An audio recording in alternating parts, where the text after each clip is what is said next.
Hello and welcome. Thank you so much for joining me. Today, you may have noticed that I do not have Steve Russell and Limited Light or Professor Sargent. I have instead Kelly, the Atheist Queen. Welcome, Kelly. Well, thank you for having me. And I thank you for coming on such short notice, because what happened was on Monday, Steve Russell notified me that he was not feeling well and he had lost his voice.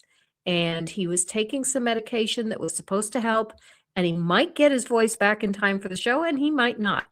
And actually, I was kind of glad in a way that we had to reschedule that show, because something happened this past week that I really wanted to talk about. And I really wanted to talk about it as soon as possible, partly because it is Black History Month, and partly because I think it's important, and I think it's important that we talk about it. And that is the racist tweet that came out of the White House. And I said, I am not the person to talk about this. I am not someone that can yell out, "Hey, white people," and explain why this is so bad. So Kelly very kindly offered to do that for me. So thank you so much, Kelly. Oh, you're very welcome. I'm glad I was able to have the day off of work so I could do this. Cool, cool. Yeah, I'm glad you were too. Yeah, I'm so glad that worked out.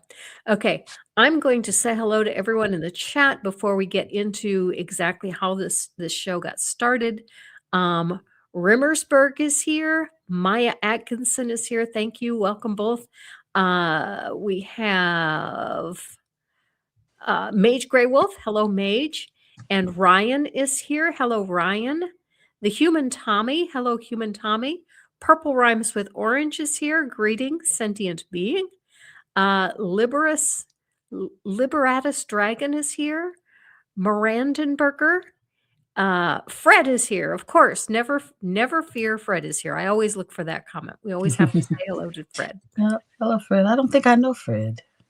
Oh, Nice Fred. to meet Yeah, you, Fred is Fred. always here. And Cynthia is here. Hello, Cynthia, my Cynthia. sister. My I sister. just saw you a few minutes ago over on Dr. Ben's show. Yeah, that was a great show. It was. Native Atheist is here. Hello, Native Atheist. Clement Green is here. Hello, Clement Green. And okay, I think I've gotten everyone. Okay. Okay, so here is how this show came about. I went after the day after Trump sent that racist tweet. I went onto Twitter, something I don't do very often anymore, and I wanted to see what people were saying about it. But before I got to Trump's feed, the first thing that Twitter offered me was John Piper's feed. And there's a reason why I did that. It's because I used to look at John Piper and follow what he said religiously, to use it in the colloquial sense, not the spiritual sense, but I used to always follow his tweets. So his was suggested to me. And when I read what came under his tweets, I was shocked. I was shocked at how so many white people do not understand why this was so bad. And so that's why I asked Kelly to come on. So John Piper very rarely gets involved in anything political. And so when he spoke up about this, I thought that was pretty good of him, because he, like I said, he very rarely weighs in, but he did on this one. And and even then he kind of fudges a bit. He starts out, he says, one not okay, well, I guess I should start with the tweet from Russell Moore that he's responding to. Russell Moore says, racist, deranged, humiliating to our country. The fact that we have decided to pretend that this is normal every day is a moral abomination. Have we any shame? And Piper responded with, one not to be so afraid of sounding quasi-woke that one cannot agree with Russell Moore on this. Not a bad tweet, right? Yeah. Yeah. Okay. But this is what people had to say to John Piper. And we start with Chad Jackson. So, does context not matter here? Does discernment not matter here? Are we as Christians rushing to condemn, jumping to the conclusion that Trump explicitly went out of his way to post a racist tweet when in reality it was a couple seconds long clip from the next video? Okay, Kelly, let him have it. You guys do the same thing. You're picking and choosing what you consider a problematic. So you're self-reflecting what you really are and what you really feel. Let's sum it up. I look at when you look at the Kurt, and then you look at Floyd, and then you look at how, oh, well, he was a criminal, this and this and this, and then then the podcaster guy, he was just Christianity trying to bring people up together. And you like, are you serious? Like, what are you doing? But I mean, here's the thing. Now things are coming out because there's videos and stuff like that, and people are writing stuff down. But this is my life. I've dealt with this so many times where, I remember when I was younger in school, like high school. And so I lived in a bubble, the predominantly black neighborhood. Once you left that neighborhood, it was not the same. And you realize those racist people. But I didn't know those racist people because I was in my bubble. And so my science teacher, we were talking, and the guy was like, that racism doesn't exist anymore. Oh, I don't wow. know why. This is what my classmate said. And then my teacher came up to us and he said, that's far from the truth. He said, racism is so strong. And this is in the 90s. It's even worse now because they're more out in the open. And he says, it's so many people that are closeted racist. You won't even believe it. And when I got older, I realized what he was talking about. And it was a Polish man that told us that. So he was like, no, I'm going to tell you right now, it's racism everywhere. Mm-hmm. Mm-hmm. And I No, did not understand that. But no. But I'll be honest.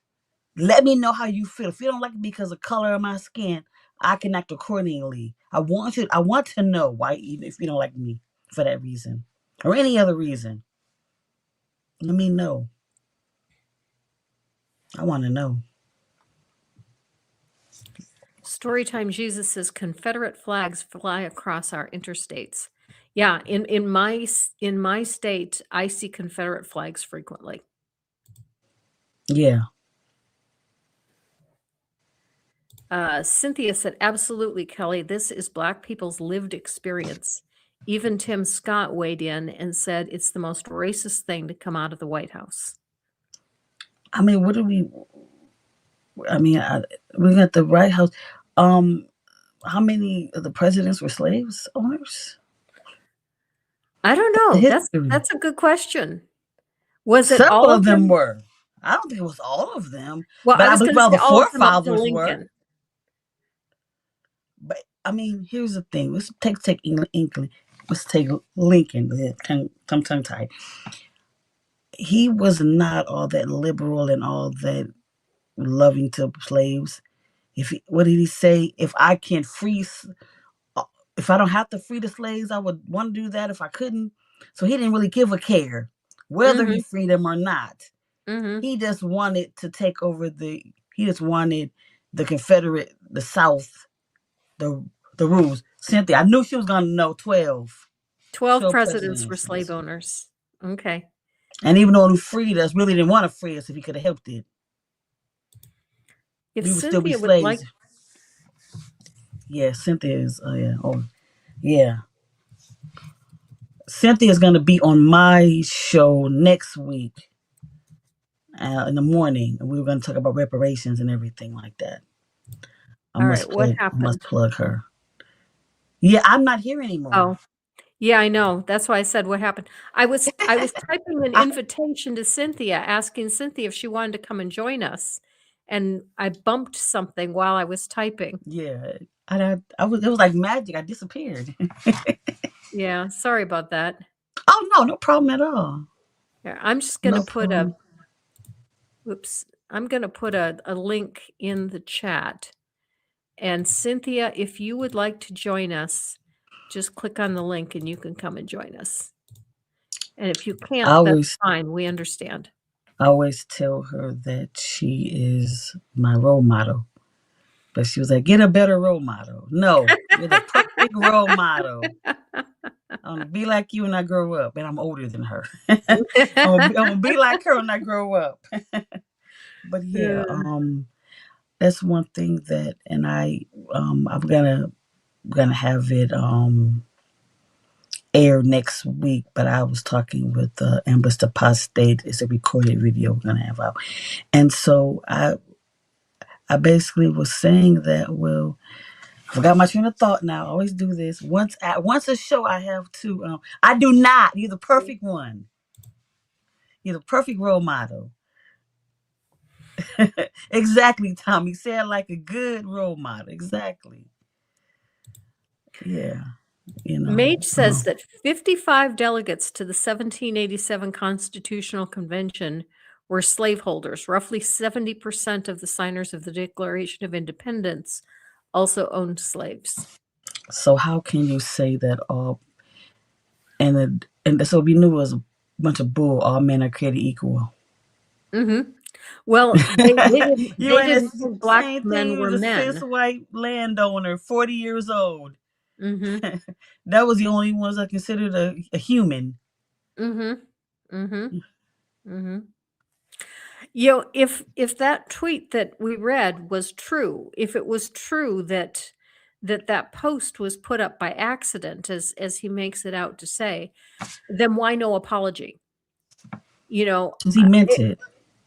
Yeah, you know, if Trump's intent was to just show something that was about the election and not the racist one that he had received, then there should have been an apology. I'm sorry I did this. That's not what I meant. Was that wasn't the first time that he said racist things to the Obamas? It's not the first time. Mm. You know, or the whole time when Obama was in office, show you're not really a citizen. Show your birth certificate. You're a foreigner. You're a Muslim. You're not even a Christian. Mm-hmm. On and on and on the whole time. Mm-hmm. And then you talk about, oh, I don't even want to say what they say. Oh, Michelle is not even a woman. Oops. I tried to grab this one. Even if the post was put up by accident, it meant that it was circulating around the White House and the staff was laughing at it.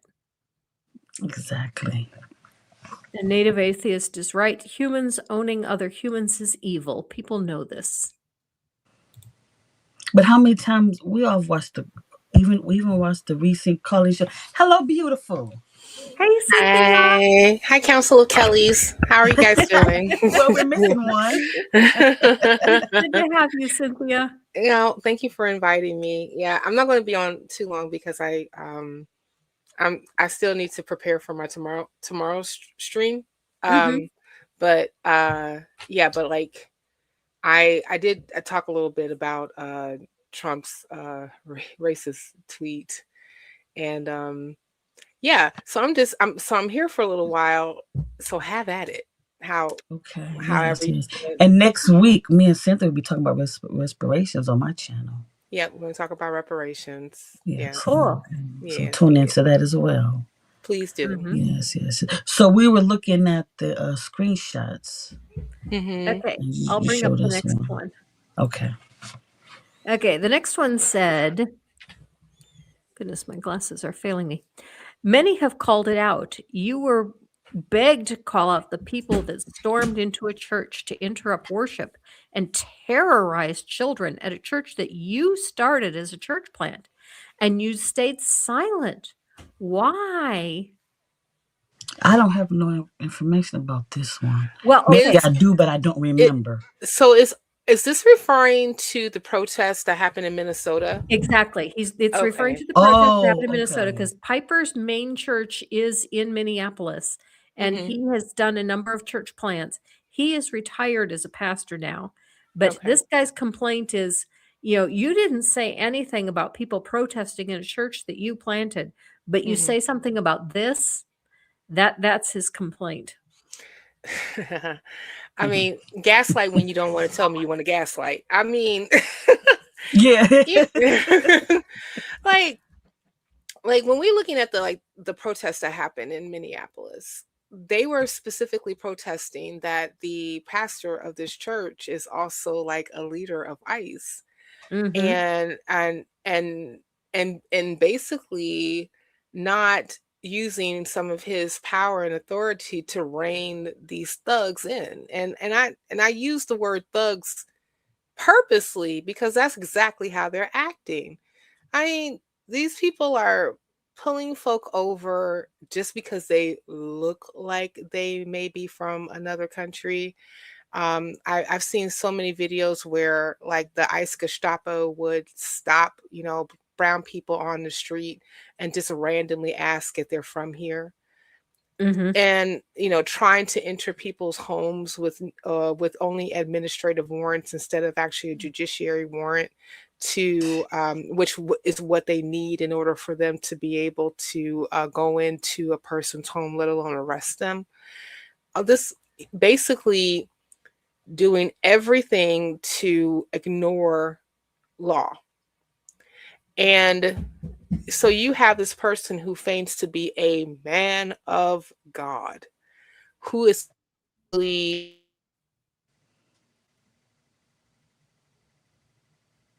Did Cynthia freeze up? Yeah, she froze. Okay. Well, we'll get back to her in a moment when she Dang, is she had a good unfrozen. point. Well, when she comes back, she definitely will finish. And it's so funny. I mean, protesting is something that should be allowed as long as it's done peacefully. I mean, it's an issue, violent protesting, but if we're like civil rights protesting and just wanting to get fair rights, we just want, you know, how you're going about getting rid of immigrants is wrong. And it's more than that. It's deeper meaning of that. Now we have like, and this was in my area, not too far from me in Michigan, about an hour away, right outside of Flint, where somebody went and was going in and bombed a Scientology. I don't believe in no Scientology. I don't believe in what they believe in. But the fact they came in and somebody bombed this a couple months ago. These people were in a worship service. Lucky nobody got Mhm. hurt and they got out and stuff like that. But that person who did it probably thought they were doing something right. Mhm. Mhm. Yeah. Yeah. You But don't these believe people. in you don't believe in the right God, so I'm gonna bomb your institution. Yep. Okay, Cynthia's back. Alrighty. Hey, Cynthia. Hey people, sorry about that. It seems like the folk got me. I was talking and they didn't like what I had to say, so that they could cut my. Oh yeah. Not really. The wonderful tech I just demon. needed to wire in. So I went ahead and wired in. But yeah. So we were talking about the pastor of the church in Minneapolis, and my whole issue specifically with him is that he's supposedly a follower of Jesus. And forgive me, but didn't the Bible say something about being protective or helping the sojourner? Mhm. You know, in some translations it says foreigner. Mhm. Mhm. Would that not be in our language right now, immigrant? Yep. Hmm. Yeah, because I Yep. was always Interesting. taught the Good Samaritan story. Yeah. That parable, the Good Samaritan. Where Yeah. even though, yeah, and that was the one, the foreigner, the one that helped them. Yeah. Send him to the end. That was him. It wasn't the regular, even the friend, the neighbor. Yeah. Mhm. And Mhm. and I think it's just so interesting that they decided to arrest Don Lemon and Georgia Ford for just covering the protest. That is, and Yeah. weren't they all our color though? they were all All black. Every yeah, all of person that them. because it was two other black men, including one that was running for office that was actually there that got arrested too. It's very interesting that every person that they decided to go after were black, and even Pam Bondi, the lovely person that she really is, got on to Fox News and all those other outlets and was basically saying, if you go into a house of worship and interrupt that house, we are going after you. And I'm just like, first off, if people want to go into a place where it's public and people gather, that is not private property, especially since it's tax exempt, they can do that.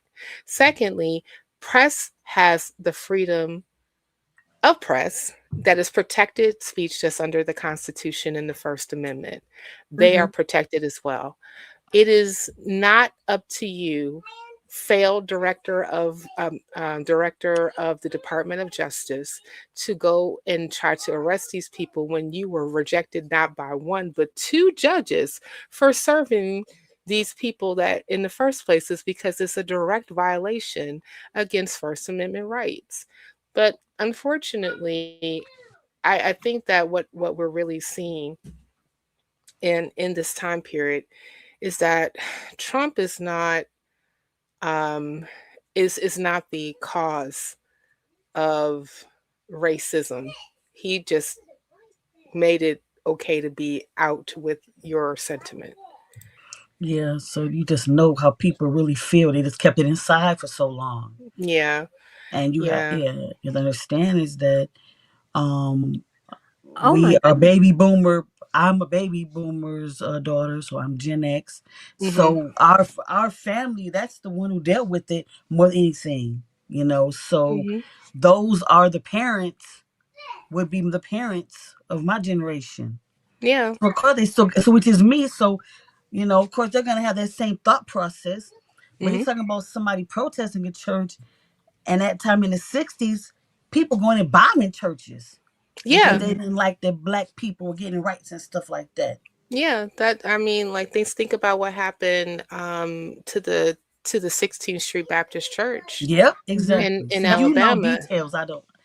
Like No, I it remember the was, bomb, but I don't. yeah, Yeah. it was that was a general space that civil rights movement activists were using in order for them to meet and to organize. And so there was members of the Ku Klux Klan and also other white nationalists that came in and they planted bombs. And unfortunately, there were four little girls that were in at the church at that particular time that got killed because of the bombing. Yeah. That church is still there. I got a chance to visit it, and Oh, they you have like a did. memorial to the girls. Yeah, Okay. and it's right next to the Civil Rights Museum that Yep. was built um, after, of course, after that tragic event happened. And if you wanted to put up that comment, Gigi, about the if a white man entered into a black church. I think you had it up Oh, earlier. okay. Yeah. Yeah, I can answer Uh, that question. there you go. So, would Pam be outraged when a white man goes into a black church to disrupt? Absolutely not. And I'll tell you why. Because recently there was a whole white man that went into Jamal Bryant's church and was excoriating the black people who actually attended that church in the right outside of the sanctuary, and decided to yell at them and say that they were not following the true Christian doctrine and that their church was a terrible church, and basically saying that black people are not like true Christians and they are falling away. I guess because we don't go by the slavery Bible anymore. I don't Oh, know. brother. Yeah, but yeah, he was. Matter of fact, Jamal Bryant was calling for his arrest. I don't think it ever happened, but he absolutely disrupted the service. It was just him, but out of all the people who were arrested at the Minnesota protest, it was like only a handful that they decided to arrest, including press. But yeah, he just decided that on that particular day, I'm about to go to this whole church. I'm about to tell these people about themselves because I feel privileged and entitled to do so. And I'm not going to receive any type of repercussions about it. And that's exactly what happened. I mean, like, this stuff was all over the internet. It was tweeted out, it was Instagrammed out, there was reels on TikToks about it. This whole guy, they have his name, his address, the whole 9 yards. They know where this person lives, and they never came after him because it is it's a privilege thing. It's a good for me, but it's not good for thee. Mhm. And as far as, like, even when they had this whole office that was set up to protect people from being persecuted who happen to be Christians, what they're really saying, especially since this was a suggestion done by the Heritage Foundation and Project 2025, is that let's protect the churches that lean to our way of thinking, to Mm, that lean mhm. to our narrative, to lean basically to Christian fascism, because that's exactly what it is. And we'll protect them because those people are our kind of people. But if any person, especially if they happen to be a person of color, if they happen to be left leaning, progressive, the bad 4-letter word of the day, woke. I'm proud to be that. I don't know I any want to be person. sleep. I don't know any person that wants to be sleep 24 hours a day. I mean, like, here's the you because, like, what really kills me about Christian nationalists and white nationalists is that they feign this whole thing about meritocracy, right? And that you're supposed to earn your keep in order for you to be successful in the United States. But if you call out the barriers and the institutions that have been in place for, in some cases, centuries, that keeps certain groups from success versus others, then you're considered woke. And when you ask them, what does that mean? You can never get a straight answer. It's always No, of something, course not. because they don't know what it is. Woke is a term that Black Black folks people use. termed it. It was our Yeah, word it that was they our word stole. that they took, used it, manipulated it, gaslighted it, all that other great stuff in order to turn it into something bad. But it was basically, woke means to be aware.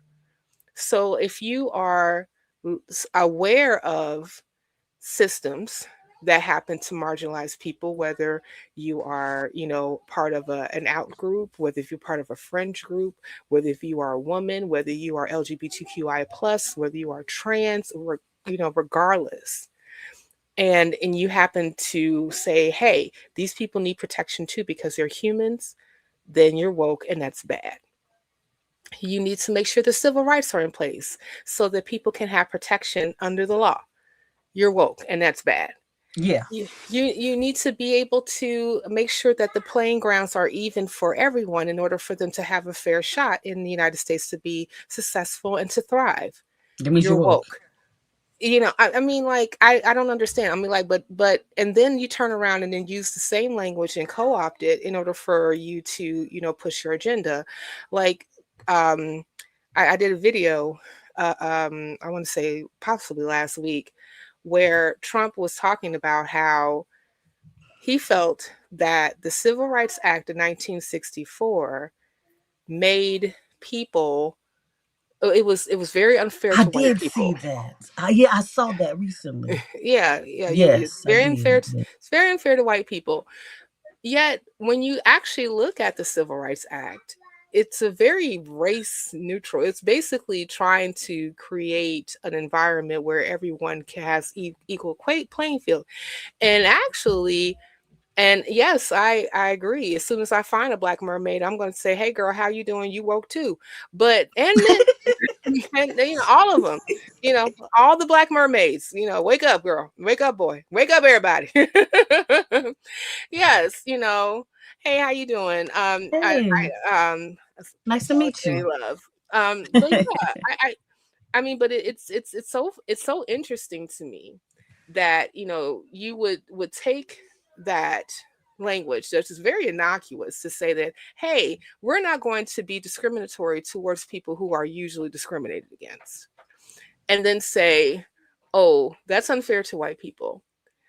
But the group that actually benefited the most from Title VII and Title IX were white women. But Really? yeah, Yeah, it's yeah. more like affirmative action, that like white women were the ones who actually benefited the most. But Godless Granny, guess what? That's not okay, because your overlord assists white men don't like that, because you're Not at all. supposed to not be equal to them. You, Yeah. Godless Granny, specifically, just you Mhm. and others who are of you, need to be barefoot pregnant in the kitchen, triad wifing, and also making oatmeal for your husband in the morning to make sure that he has a good day while he goes off and earn his keep. Mhm. Maybe. Mhm. And be obedient. And if there's any infractions against you as a person, because you decide to actually, stand up for your rights, that's a no-no. Oh yeah. And it's a no-no. And you need to learn how to stay in your place. And Yeah, when I look at all these different things, that's basically what I see. my mom was a teacher for many years, and so she taught like home economics. So the textbook, and basically the textbook of the 60s and like 70s, basically had it like, your husband had a hard day, he didn't want to hear nothing you got to say, just go and cook the dinner. And this was the book that they were bringing out. Cook your dinner, shut up, don't say nothing, cook your dinner, All right. And be don't and bother be him. Yeah, he don't want to hear no trouble. and only be available to make sure that you cook his dinner, take care of his children, and also, give him pleasure at night if he says so. Yes, that's basically We're what the not book going said. there. We are not going there. I'm That's sorry. I'm That's so okay. sorry. yeah. I'm And so it sorry. was um, Oh, by the it by, was happy Valentine's Day, everybody. yes, happy girl in times. I don't believe in that Valentine bull crap. But Oh, yeah, that was like Okay, there's some sorry. comments that I've been holding for quite some time Okay, that go we ahead. need Go ahead. please. to Go get ahead. Go to. ahead. Go ahead. Go ahead. Okay. Limited Light said, not sure how to put this. Evolution deniers only think some are apes, just not them. And I wanted that one because this comment from Maya is a response to that. Maya says, this has a long history rooted in eugenics. Okay. Hmm. And the third comment kind of goes along, says, I live in Spain. Can you make it relevant to a more international audience? I'm trying to learn. Okay. So the point here is that there are some in the audience that don't understand what this is all about. Hmm. Can you explain for them what this is all about? Okay, so first, before I can explain what this is all about, where are we starting? Okay, let's start with the racist tweet Yeah. that started this all. Why is this so offensive? Okay, yeah. So there's always been this idea about equivocating black people to apes, monkeys. This is a very old trope that has been propagated about, black people from, Eurocentric areas.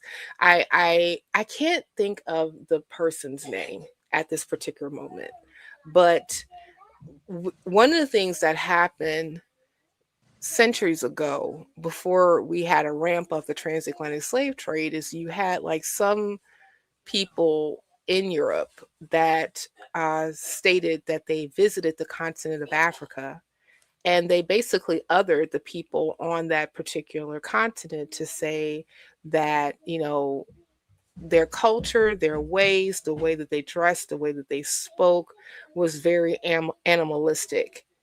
It Mm, and then equivocated them, and then like adjoined them to like apes, mhm, gorillas, monkeys, chimpanzee, things of that nature, right? Mm-hmm. And so a lot of and there are books that were published in that time period. I mean, you're talking about like the 14th and 15th century, where these tropes about black people were written down and basically bestsellers all throughout Europe, so that people would have this idea, this notion that this is what Africans were, right? Now, Then we get to after, Columbus makes his undiscovery. And and he goes back and tells all the things about what he found on, what we know now as Dominican Republic and in Haiti, which is, Hispaniola, the island of Hispaniola, and wanting to basically get more resources to go back to start to pillage the Americas. You start to send more ships like from Spain and from Portugal and things of that nature to go into the Americas to go exploring and see what other resources that they can get to bring back to Europe. And of course, that they find native people that was there. And what ended up happening is that there was, I know the Black Atheist Ranch talks about this a lot, the Doom Diversus, which is a doctrine of discovery, which was a papal bull that was written by Nicholas V that basically blessed the transatlantic slave trade. So after they basically committed genocide in the Americas, they started to transport African bodies off of the continent and to bring them into the Americas, whether it would be North America, Central America, and South America, to start working the land. Now, they were very specific about the people that they got, because in the Americans, this was an agrarian society, farming, right? So the people that they actually started to bring over were people who knew the land. They were rice growers.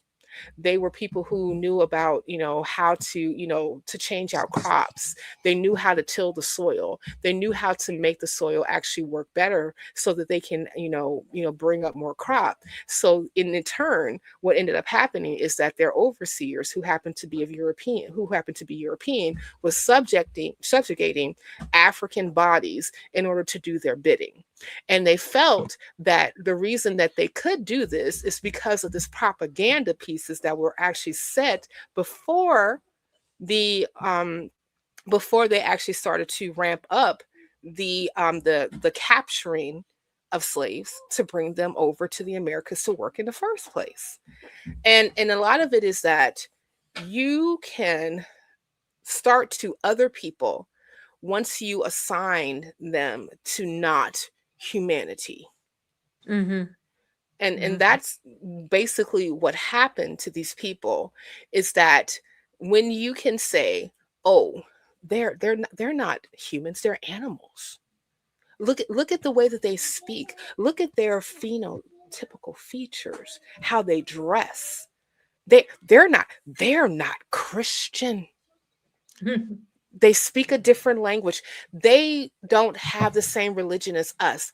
Therefore, they are not human and they need to be subject to us. And what we will do, because we are benevolent and Christian, is that we will steal them from their land, because that's basically what they did.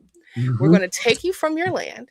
We're going to take you away from your culture, take away your language, take away your clothing, take away everything that's about you that identifies you as culturally relevant. Regulate you to other an animal, and give you Jesus to actually save you from yourself and your immortal soul so that you can go to hell. Now, I know that it's hell right now because we are not treating you very well at all, but that's okay, because you're going to receive your reward in heaven. As Annie Laurie would say, the pie in the sky when you die. Yeah. And now we're in a dilemma in our nation, our society, is where the person in office is trying to go back to make people to have, the rich white men rule over everything and nobody else is irrelevant. Yeah. And I don't know what he wants to do with us, but he's trying to get all the brown people out of the country. Yeah. Trying to pull he the told Russians you. in. He told you, Kelly, what he wanted to do with you. He told you. He said, Yeah, you're when right. He did. he did when he was running, and he went to the NABJ conference in Chicago, and he was speaking to 4 Black women. He specifically said that immigrants are taking your jobs, Black people. And when Abby Phillips said, "What are Black jobs?" and he responded, "Whatever job that Black people hold. So the question remains, well, if Black people are already in those jobs, how are immigrants taking our jobs? But what he really meant to say is that working in the fields. yes, we want you to go back to labor, exploitative labor, for the robber barons that happen to be here today. Okay. And I mean, like, in all those other jobs that, you know, Americans will not work. That's what we want you to do, Black people, because that's what your position was previously. And you should go back to that and be grateful for that, because Avi, and this is why they're snatching up people off the streets, you know, sending them back. A lot of times we have reporting that, you know, these people that they are deporting are not even going to the countries of origin. So a lot of these people have been here for years, probably came here when they were children. So they have no idea of what it is like to be living in the country of their origin. You know, Yeah. the guy who Abrego Garcia that they were trying to send back, they were saying that had an MS-13 tattoo on his hand, which was BS. Mm-hmm. They Yeah, were yeah, oh yeah, I remember that. They were trying to send him back to Africa. Yeah. To an African nation. Like, seriously? Like, but it's insane. And so this is, again, like, they know that Obamas are popular. They're still very popular to this day. I didn't agree with everything Obama did, but I mean, me either. You know, but like you do have to say that, you know, it's kind of interesting that he still had a very high popular rating by the time that he even left office, and he still has one to this very day, even though he hasn't been in office since 2017. Yeah.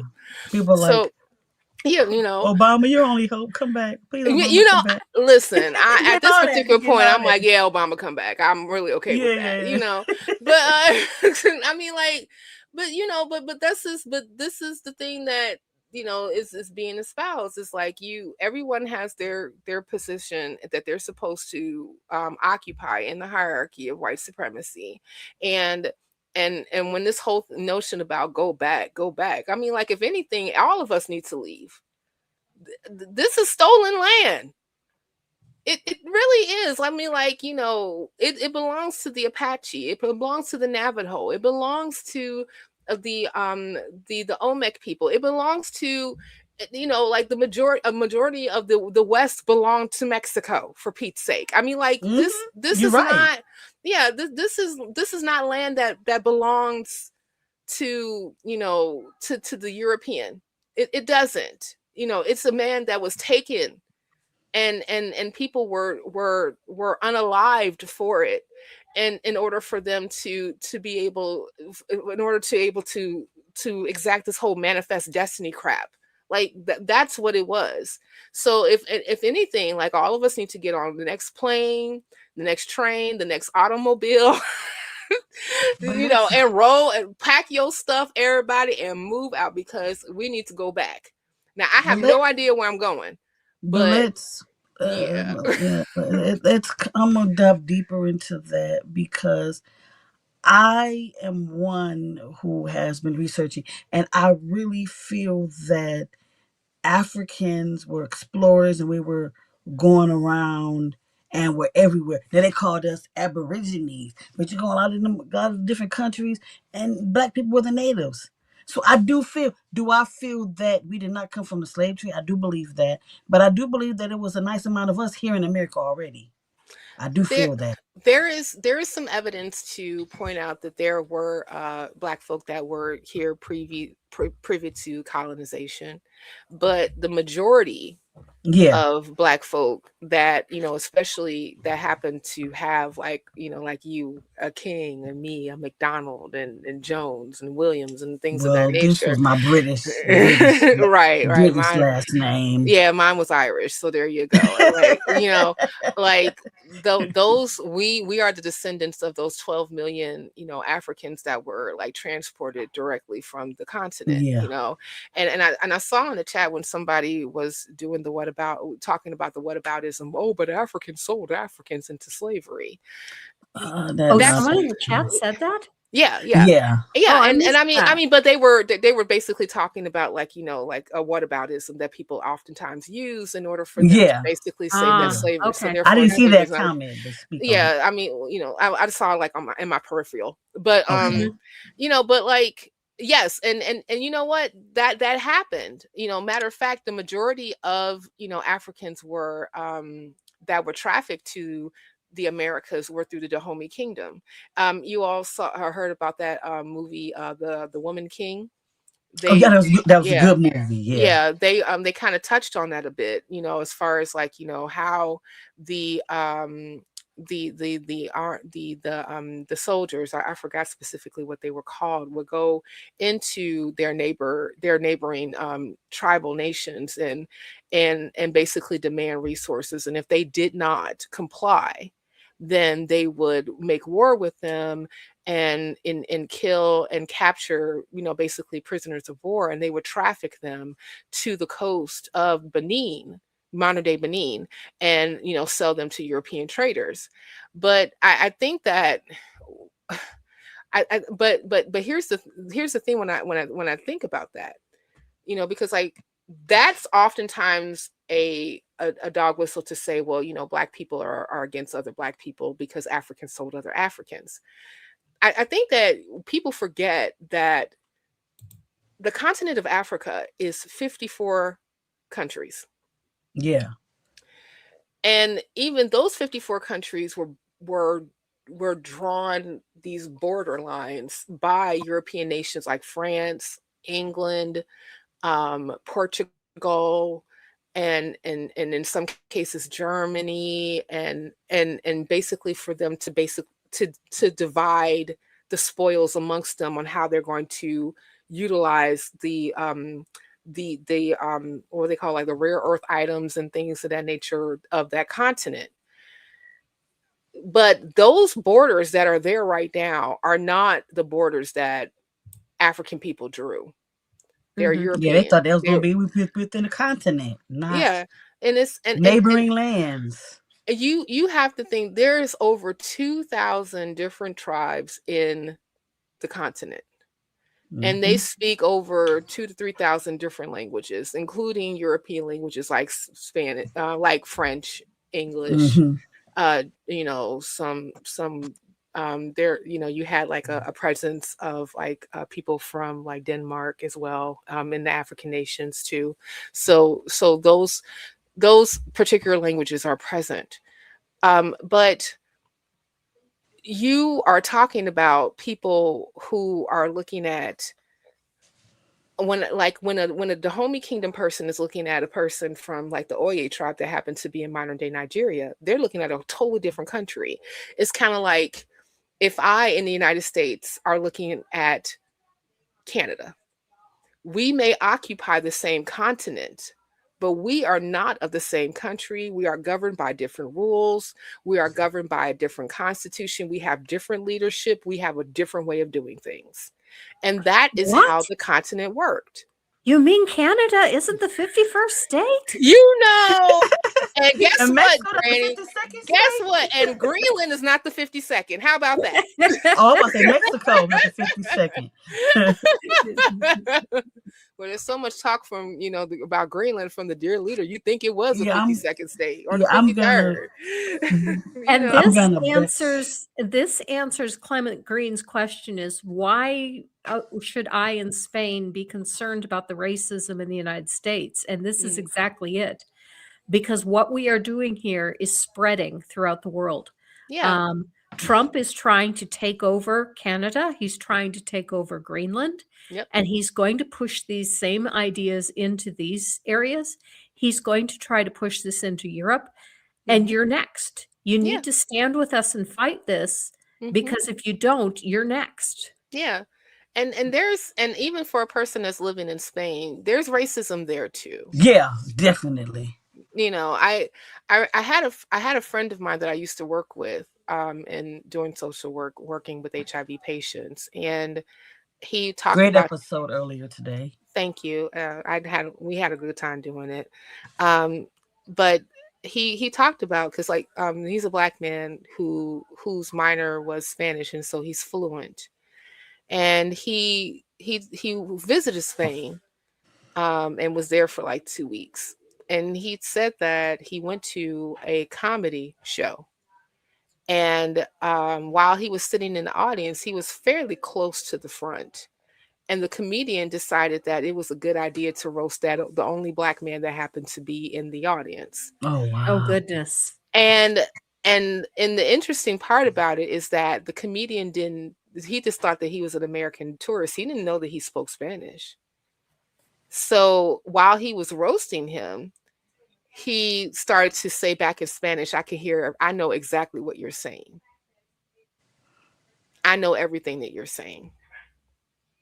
You know, and I also want to say the person, like, who happens to be in Spain, who's saying, why should racism in the United States concern me? Well, one, racism is everywhere. It's just not like here. Secondly, I also like to give you a fun fact, which is not so fun, that there were folks that was part of the Nazi Party that learned their tactics on how to basically other Jews and other groups that happen to be living in Germany and other adjacent European countries from how whites treated blacks in the Jim Crow South. I learned that not too long ago. And if you think I'm lying, I'm dying. Look it up. But if you could, hold on, go ahead. Kelly said something that was really important at the very beginning of the show, and something that we white people don't get. And that is, Kelly said, this is what I live. This is my lived experience. Right. And that is what we forget. We see the racism when something like this tweet comes out, but we forget that you live this every day. Yeah. And that's what we need to get out of this. Yeah. I think that one of the things that, and by the by, great talking point, Kelly, because it's so true. I think that one of the things that we have to understand is that after the Civil War, there was great pains taken and great strides taken to basically erase the reasons why the United States devolved into civil war in the first place. When you think about the Daughters of the Confederacy and how, they were pushing the Great Lost Cause, raising money to build statues to Confederate soldiers, trying to change the narrative about slaves were happy in their positions. They were treated like family, and everyone loved everybody, and there was not a problem. And they wrote books. Like, you look at like McGraw-Hill, which is a huge publisher of textbooks, school textbooks. And you had the narratives like that written in the text that were distributed to children. Exactly. So they were taught that, slavery wasn't this horrible institution that subjugated other people and other people to think that and reduced them to property. It was a benevolent institution that helped the black people find Jesus and give them homes and civilization, because they obviously did not have any when they were, they did if they weren't slaves. I mean, they had no skills. Kelly, that we obviously, our ancestors did not speak English, therefore they were ignorant and they were stupid. And they also wore those loincloths that shows that they had, intentions of sexual promiscuity. Therefore, they had to be saved from themselves and brought over into ships to the United States and other parts of the Americas in order for us to save them from themselves so they won't burn in the pits of hell. Don't you see how benevolent this institution was? So beautiful. Yeah, it was so wonderful. Yes. Yeah. I gonna go a little bit. I'm talking about a little bit later another time, but like, they like to talk, and this more so reparation. I won't go into that detail, but with me, my great grandma was alive when I was a young child. She died when I was like the 12 years old. She was born in the late 1880s, well, middle 1880s. And her parents and even some of her siblings were actual slaves.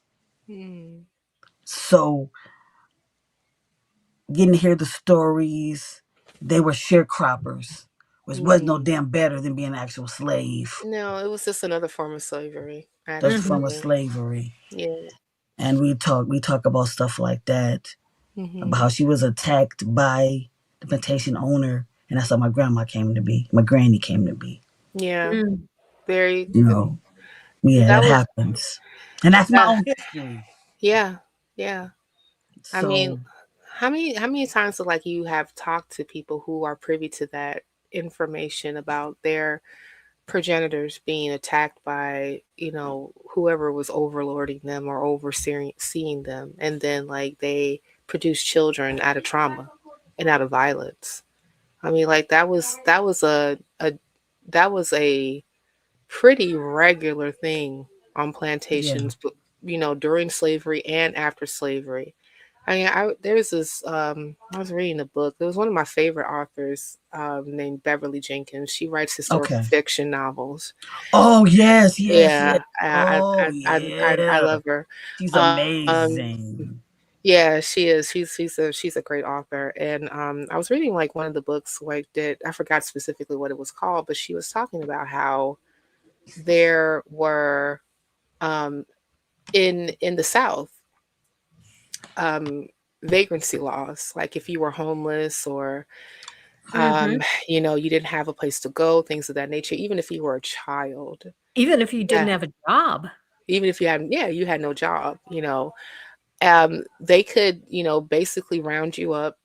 The police can round you up and they can bring you to plantations, and whether if you could read or not, sign away contracts for you to be in as a labor hand on these plantations in perpetuity. It was highly illegal, but oftentimes, especially after Reconstruction, it was you basically just had a wink and a nod from the North and said, okay, well, y'all deal with that. So I mean, and this is where sharecropping comes from.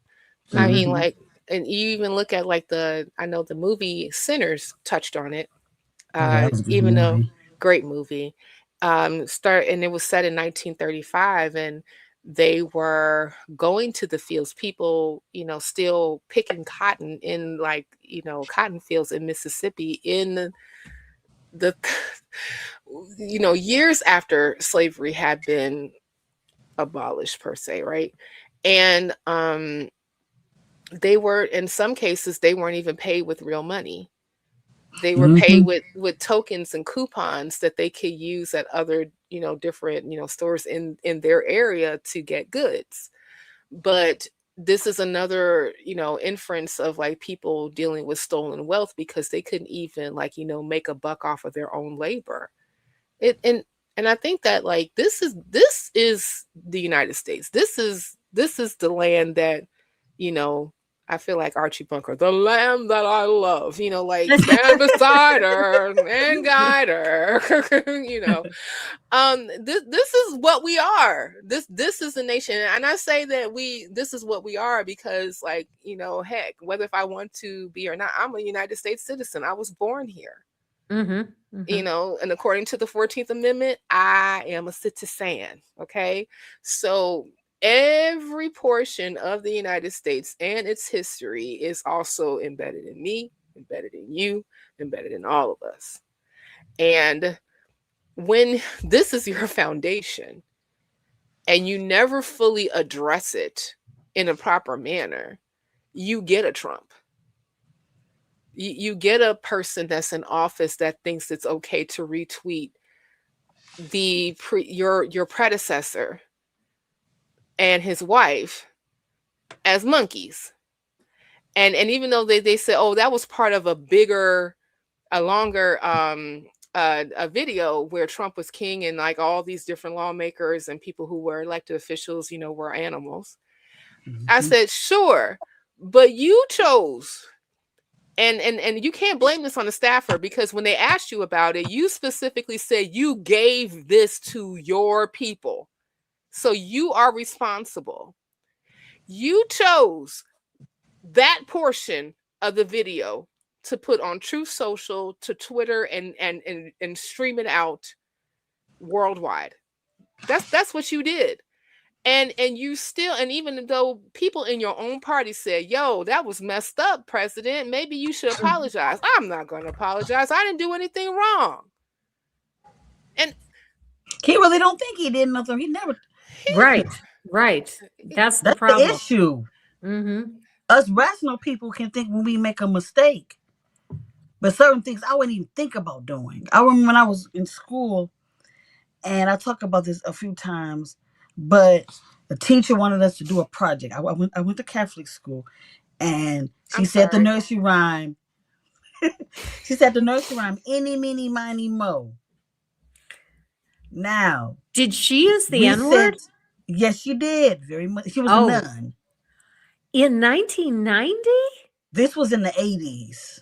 Okay, but still. It's in the 80s. I grew up in this the was late 60s. 80s. Pushing 90, but not quite 90 yet. But I yeah, she said grew up any, in the meeny, miny, 60s, mo. and we were already starting to change it to Tiger. Yeah. And that's what we used as kids. And we looked. And so most of us told our parents, but a few parents called the news at the time. Oh, good for them. And so I wish I can find the clip. I cannot find. I've been looking everywhere. Find it. But they actually interviewed some of us, including myself, about how we felt. Oh, we got to school. This was like after school hours. They came. When the teachers found out that we went up there and spoke to the news about what happened, you would have thought we were the ones who were guilty, or they came on us. Oh, yeah. I'm not surprised. I'm not But surprised at all. yeah. So I mean, they do the same that was in thing the when 80s when they did that. Yeah, they do the same So, thing yeah. when the problem is can I say this on YouTube? Sexual abuse. Exactly the same thing. Yeah. You know, yeah, it's the victim It's your that gets fault. blamed. Yeah. Yeah. What did you do? Why Yeah. didn't you do the project? Why did somebody raise their hand? Yeah. She didn't have to do it. So she ended up losing. It was a lot of other stuff you figured out after the fact of what she was doing. She had did in the past that was covered up. She should have not been a teacher in the first place. That came out. Sometimes it's your own self in your own mouth that like outs you for who you really are. And she had did some stuff to me too that pushed under the rug. Well, I got moved from her class, but she still was allowed to teach other students. How very Catholic. And I had a tape recorder. That's how I was able to show proof that she said those things to me. Oh, wow. Wasn't anything racist, but you're dumb. You're never going to mention anything. You're not going to be anything in life ever. Oh, that's very Catholic. Yeah, she definitely said that. Extremely Catholic as a person who's an ex-person that went to Catholic school. But even I was even going to say, you know, to your point, Granny, that remember during the hearing of Pam Bondi and how she would refuse to look at the victims and the survivors. There was a panel discussion on Pierce Morgan, and the guy, and one of the guys who, you know, of course, leaned very right, called those women so-called victims of Epstein. Yeah, that doesn't surprise me at all. That you know, as sick as that is, it doesn't surprise me. And I mean, and like I'm glad that there are other panelists called him out. Like, so-called, what do you mean so-called? It was alleged. I was like, no, it's not alleged. He was tried, he was convicted, and he was found liable for doing crimes and against these women. They're not so-called. They are. Yeah. They are. It's the problem now is that there are co-conspirators that happen to been part of this entire. Oh God, I think about like some of the things that I got a chance to see. Yeah, I can't even describe how I feel right now about that. It's so disgusting. Just some of the things and some of the horrible things that these women were subjected to. I mean, like I can't even imagine. And I can't even imagine like what they are not only feeling did you now. go through that? But now you have people actively ignoring you and then gaslighting you and saying, anytime that you want to talk to the Department of Justice, you can come to us anytime. And then when Representative Jayapal asked those women, have any of you ever had any conversation with any member of the Department of Justice? Have you ever met with them? They all Oh, said yeah. no. Yeah. They Mhm. all said Mhm. no. And they said, but are you willing? They said, yes, we all want to. All of them have engaged the Department of Justice and especially the FBI to give their testimony about not only Epstein, but other people who happen to be mentioned in the files that were just as complicit to the heinous acts that was done to these women. Mhm. Mhm. But you know, I mean, but it just goes back to like in the United States. I mean, like I know this is all over the world, but United States specifically is a very racist, Mm-hmm. misogynist country, and we have created systems and institutions to run that way. And so when I see a tweet from Trump, you know, denigrating the Obamas and saying that they're apes, or when I hear about, you know, more of these victims that names were not redacted but released, but the people who were co-conspirators, their names were redacted and released. So we're protecting the perpetrator, but we're not protecting the victim. And not giving them their due time in order for them to say their piece. They have to buy airtime during the NFL Super Bowl just to say I am here. Mhm. This is America. And it's been America. And I mean, like, and as much as like I know that others may say, well, we have hope that we can make this change. Wasn't I'm it Ted Cruz that said we have to protect the pedophiles? I'm thinking it was him that said that, but it was something on the line of that, and he kind of said it, but then he kind of switched up a little bit, but you still could catch what he said. I think it was I'm Ted Cruz. probably that's a good thing to Google.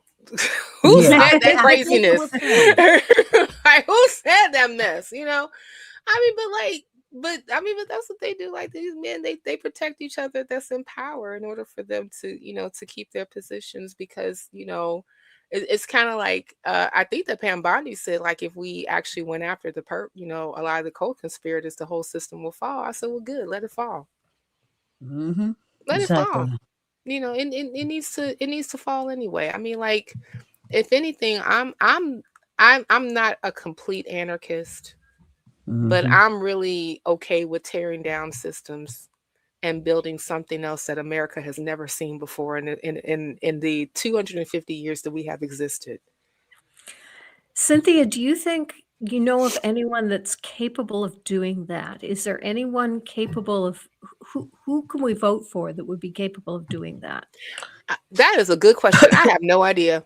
I Okay. mean, like there's I will say this. This is what I will say. I mean, like I have my favorites in Congress. Like I love the Jasmine Crockett clapbacks. Right? Mhm. Yes. They're great. You know. Um, but I know that this is not a one person job. Right? Mhm. Mhm. This has to be.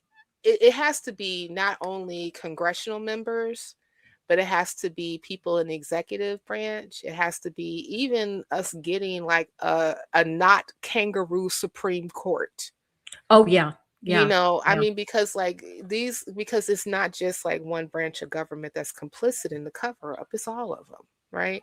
Mhm. So, and I mean, like, and even if we look at like the Supreme Court, the Supreme Court has a long history of adverse treatment of Black people. A lot. You know, ALC is cool. I ain't got a problem with ALC. I mean, like, you know, there's some things that I agree with her with and some things that I don't. But again, like I don't necessarily think that you're ever going to get like a perfect candidate. Um Yeah. Yeah. what I this is what I will say is that if you're a person who has core values that you are saying that this is a no, this is a non, if you can't support this, that this is a non-starter for me, and they support that, that's who I will put my vote and my money behind. So like Yeah. that's how I roll. Like, you know, if there are, if you, I know that like we are now in the process of, you know, looking at some of the primaries that's throughout the United States for this, you know, for the midterms. I'm hoping to go to a second district congressional debate in Illinois for the Oh, Democratic Party next cool. week. You know, they, some of the people in Black Non-Believers Chi-Town been talking about for a minute. So like, you know, I'll be doing your stream on my way to that debate, Kelly. Oh wow. Okay. But Okay. yeah, because I was trying to say like how can I make both, but like, you know, because that conversation is important, but also engaging in, you know, potential candidates is important as well. Yeah. And so and so there's like different portions of some of those candidates that are running that I um there was some things that I appreciate that they did. Like for instance, congressional member Robin Kelly of Illinois, second district congressional member, who is now running for the Senate, introduced bills to improve maternal health. You know, because the maternal mortality rate during childbirth is that rivals underdeveloped countries in the United States. Mm-hmm. And a disproportionate population of those deaths are Black women. Hmm. Mm. So she introduced legislation to address that specifically, because I don't know if you all saw, but there was a few months ago where there was a lady who went to the hospital. She was very much so pregnant and very much so in labor. She went with her husband, and Yep. they turned her away because they said that she wasn't dilated and she was just having, like, you know, false labor pains. And she ended up having her daughter in their car. And her Mm-hmm. husband delivered the child, and he has no, zero, nix, yet medical training whatsoever. It was not that advanced whether my child was delivered in the, but it was something similar to me because, but I was in labor, but I went for so many centimeters really quickly, Mm-hmm. and I was like, "Mom, this baby's about to come," Mm-hmm. and I'm holding, and Mom was like, "Come on and push," and my mom actually was the one who actually delivered. I was hospital though, Yeah. but they was like, "Oh, you're fine. You're not that far along. We just checked you an hour ago, and you were like 2 centimeters, and Like went from what? two like to eight, like just like that." Like And what are you the checking? baby And like, poosh. I've had 5 other children. I should know, and I think she had several children as well. so I like know you, my body. I can feel my. She's coming. yeah, I need you to go ahead and catch this baby. Basically, what I'm saying to you, And my mom was like, there's "Come on, one let's have threat. this baby right now." My mom was, "Let's have this baby Mm. right now." So But she sat there while my youngest, and then as soon as they hear the baby crying, here they come running in the room, push my mom mhm. out the way and everything. But my mom did the work. And I mean, like, and unfortunately, that is a pretty common narrative on, you know, when it comes to, you know, maternal health, especially under black women. There was a husband that went to Congress a few years back who testified about his wife's experience on how basically she had their child. She was experiencing a lot of pain. They were just saying this basically that's just par for the course. They really wasn't trying to examine her, and she ended up having internal bleeding, and she died. She, you know, I mean, she saw her child's face, but never is able to be a part of that child's life because of medical neglect, Mm-hmm. and that happens too often. I mean, I believe that the statistics are 3 times more likely to die in childbirth than white women, if black women are.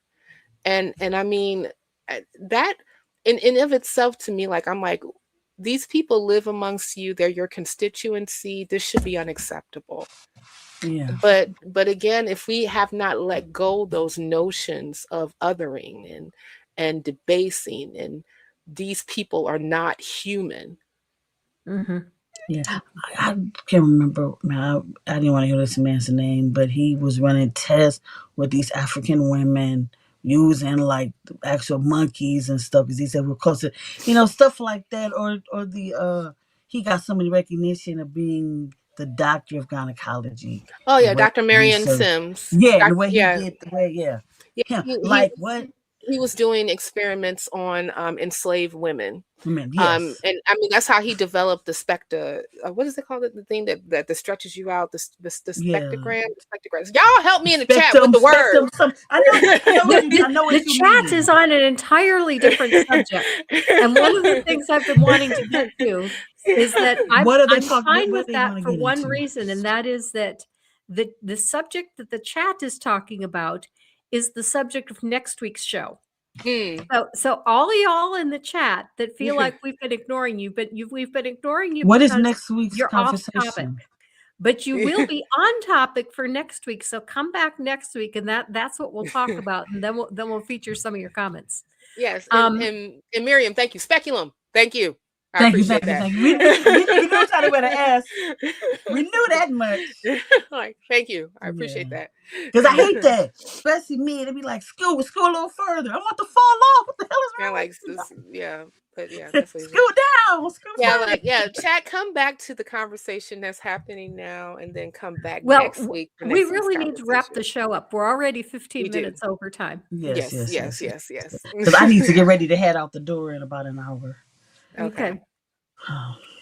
So yeah, let's go ahead and wrap this up. Kelly's the link to Kelly's channel, Detroit Atheist Queen, is in the description. If you are not already subscribed to Detroit Atheist Queen, please go ahead and subscribe. Give some of her videos a view and engage with her. Cynthia, you have your own channel, right? I do. Yeah. Okay. And then you've also brought up Black non-believers. I should add those two to the description. Yes. And I'll do that after the show. I have a request. My voice is starting to disappear from my own space. My videos are getting fewer and fewer views. I'm getting good views on my live interviews, but the scripted interviews, the scripted videos are starting to die. So if you haven't looked at this week's scripted interview, It was scripted video, please give it Persephone, a right? view. That one. I enjoyed that I'm one. sorry, what? The one with Persephone. Yes. Yeah, it's the one on Persephone. It's Yeah. the making of badass women. Yeah, I liked it. Oh, thank you. Thank you. Yeah.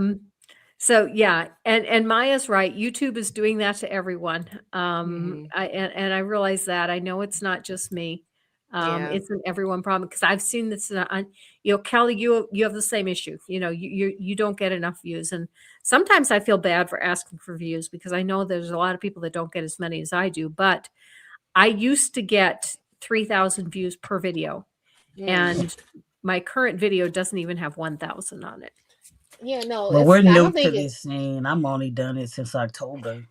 Yeah, I started my channel in September. I mean, like, but like, Granny, we've done stuff together. Like, I've been doing YouTube itself for quite some time. Yes, But this is the first time that I'm actually doing it on my own. But like in the chat, I did put in, I did at myself at the Roots Matter. So like, if you just click on my profile, that is me. Okay. Please subscribe to the channel, hit the bell, do all these things. Yes, I'm shilling because I'm really, really, really needing more people to actually come and see what those Roots Mattering is all about. So and watch everybody. Watch all of us. It's basically watch what all I'm of saying. us. Maya in the chat. Watch her too. Yes. Next week I'm gonna be on Bad Science Sunday. I gotta plug Yes. us in there too. Yes, plug in to my to Maya's channel. Yes, indeed. And we definitely need more voices in the community that are from colored people, from Asian people, basically people that are not white men. That part right there. Yes. I'm gonna be at somebody's channel talking deeper about how we Okay. Next week's guest is going to be Phil Bear, and he is a theist, and he wrote the book Junk Theology. Basically, he's a Christian telling other Christians why they don't Christian right. And so those of you who want to argue about Christianity, come next week because that's going to be the subject next week. With that, did you have any closing comments, Kelly? I just want to thank everybody for tuning in. I want to thank you for having me on. I want to thank Cynthia for able to slide into our conversation all quick like that. And I love you. I love you as well. I mean, well, I'm so glad you're in my life and my sister now. It's kind of easy to do. I was already set up, so I just sat down in my chair and turned on the computer. So thank you for having me. I was like, okay, click. They summoned me. My fans call.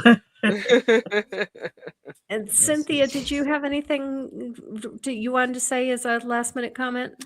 The only thing I just have to say is like, this y'all learn. Just open yourself to learning and being educated about these things, and with learning you do better. Okay, that is so good. Purple told me to plug Java and Jugs. Oh, yes. That's Monday, 9 a.m. Eastern Standard Time. I am one of the hosts. Also, if you want to know how it feels like to be a Black person, ask a Black person. Very don't good. always get your opinions. Okay, and Java and Jugs is on the Daily Atheist Morning Show. Yes, it is. Yeah. That damn show. I don't know how the hell I made it to be a host on there, but here I am. You made it. You made it, damn it. To the damn I made show. it though. You made it to the damn show. Thanks everybody. Yeah. And thank you so much, Kelly and Cynthia, for coming in at the last minute and addressing this topic that really needed to be addressed. Indeed. And to everyone, live your life.